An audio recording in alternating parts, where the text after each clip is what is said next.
Well, that was one hell of a ride. 2022, an unprecedented year for the secondary watch market, a year of hype, boom, crash and greed. Rolex made big moves with 2 price increases as the world grapples with margin crippling inflation, and then explodes onto the grey market scene from nowhere with the CPO program. So, shit's happened.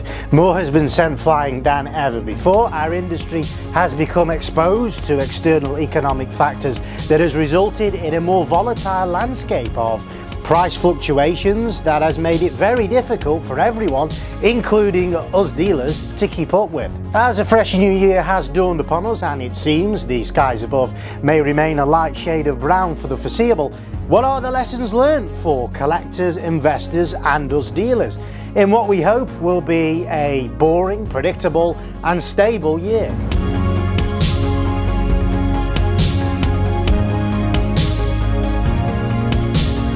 Lesson number 1 then, ignore the hype and buy with diligence. We've all lost money this year, dealers in the industry, because most of us have listened to hype, most of us have listened to discontinuation predictions or theories of what Rolex might bring out next, what they might chop, what they might update, blah, blah, blah, blah, blah.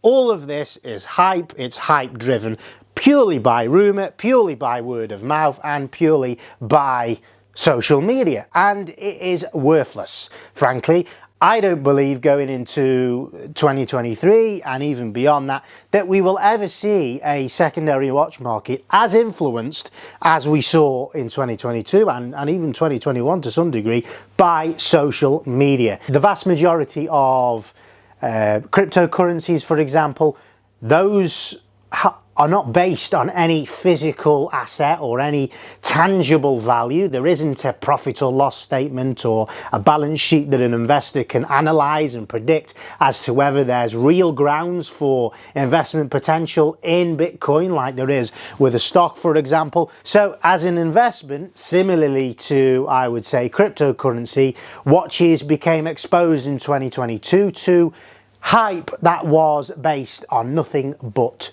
rumour, nothing but conversation, nothing but social media propagation. And that was the problem. As I've mentioned before, I listened to certain predictions that the Rolex Milgauss and the Rolex Air King will be discontinued from the collection back in March. We bought 1 or 2 of those here at Beat the Waitlist, kept them in stock in the hope that they would appreciate in value as soon as that announcement was made at Watches and Wonders. And guess what? For the Milgauss, it wasn't announced, the watch wasn't discontinued, and what actually happened is in the weeks leading up to Watches and Wonders, the value of the Milgauss and the value of the Air King on the secondary market, because of the hype alone and the anticipation that it might get discontinued, drove prices up. So when Watches and Wonders actually came about, the prices were already at a level that were hyped and inflated, and so when it was announced that there was no announcement for the Milgauss, prices came tumbling and I lost money in selling that watch further on down the line. The Air King is another one. The Air King was discontinued, but it was replaced by a model that was very similar. It was replaced, it wasn't discontinued or chopped altogether. And what was the overall market reaction for that? Well, that's not really exciting, is it? So I don't need to go out and buy the 116-900 because the 126-900 is actually a better watch. So what happened to the Air King, original Air King values? They tumbled. Do not buy a watch based on what someone predicts or says on social media might happen in future, because God knows what Rolex will do next. They've already done many unpredictable things, and I don't think 2023 is going to be much different in that trajectory. And the second big lesson learned from 2022 is that luxury watches have now finally become mainstream, and I don't believe there's any going back from that. Now, before, investing in luxury watches or buying Rolex was a niche concept. It was niche because they were so expensive. They were at a price point generally that the vast majority couldn't afford. And now with social media taking other brands, not just Rolex, but brands like Audemars Piguet, Patek Philippe mainstream, people actually know those brands now. They've actually heard of those brands now. For that reason, we need to be careful going forward, because what's happened as a result of that is that now for the first time in the 50-year history where prices have gradually, steadily gone up and been fairly resistant to economic influence, now that's changed. Watches as assets have become exposed to economic impacts that are external. Is that situation going to continue into the future? I think for the foreseeable it will be. We know that 2023, the economic landscape is not really going to improve that much. We do not know what's going to happen next in terms of the war in Ukraine, whether that situation is going to improve, stay the same or get worse. Our government here in the United Kingdom generally so far haven't done a great job of managing the cost of living crisis, and that is a similar situation in the United States.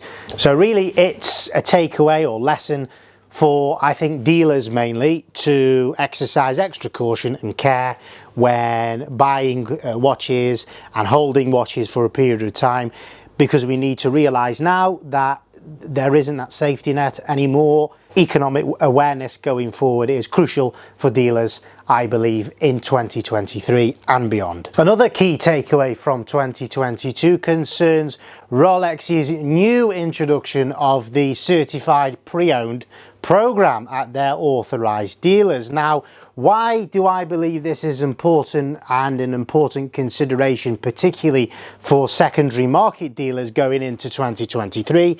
Because frankly, this changes the game entirely.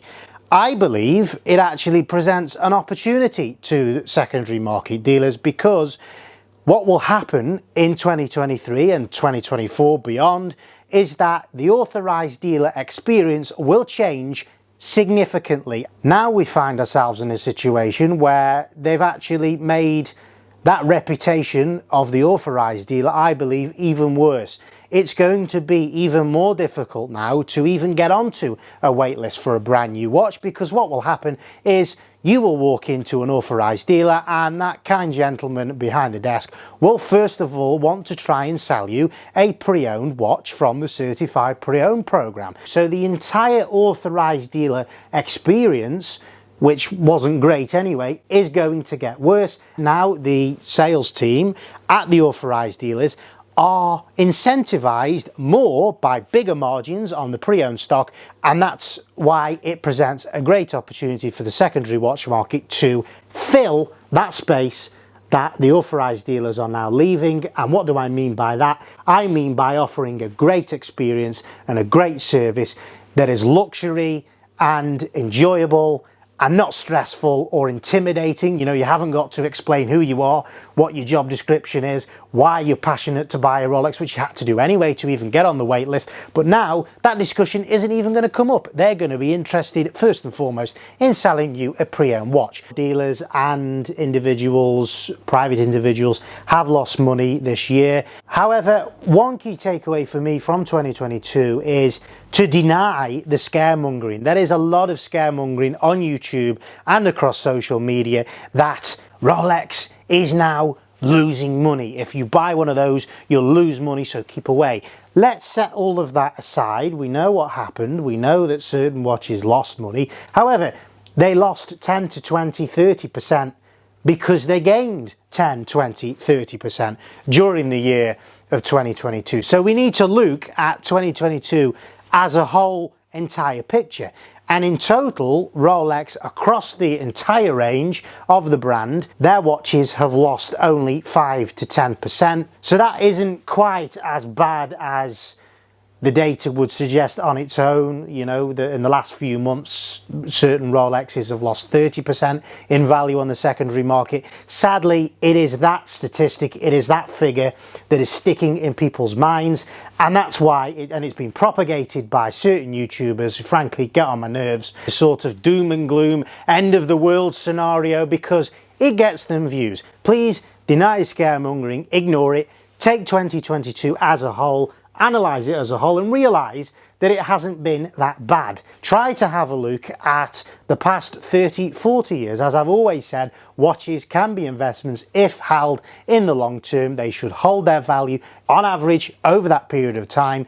and that's why periods like 2022 really are a little bit of an anomaly. Anyway guys, those are the key takeaways and lessons learned from 2022. Let's all hope for a boring, predictable and stable year in the watch market for 2023, because I'll be honest with you, it has not been nice having clients return to us with watches that they bought a few months before at the peak and not been able to offer them anywhere near what they paid for them. Now, hopefully that situation doesn't continue through 2023. What we want is a stable marketplace where prices remain relatively the same and grow slightly over a longer period of time.